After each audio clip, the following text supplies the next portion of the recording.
Good morning mga lods. So sa araw na to mga lods, mag-deliver tayo ng 500 piraso mga lods dahil may customer na naman tayo kailangan ng product mga lods at pa-renovate daw siya ng kuwan mga lods sa kusina. So nakahatid na tayo ng mga lods, nakadalawang biyahe na tayo doon mga lods.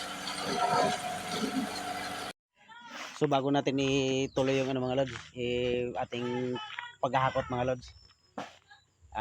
Kain muna tayo kasi alas 9 na.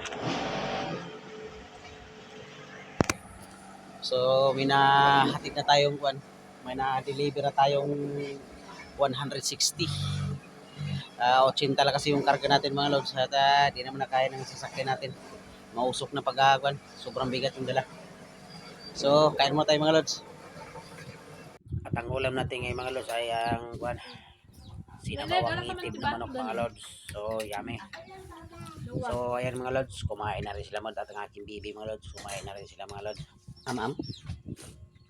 At kakain na rin ako para kain. Tuloy-tuloy na naman yung deliver mamaya mga lods. Ay, may bata. Nagipangan yung bata. Kain. At ayan mga lods, so tuloy-tuloy na naman ang ating pag-deliver mga lods. Na tayo mga lods. Kapag biyahe na tayo ng 6 na biyahe mga lods. So sa 80 nasa na yun mga lods, 480. So ang dala natin ngayon is kulong-kulong, yun ang last biyahe na 20. So salamat sa nag-order.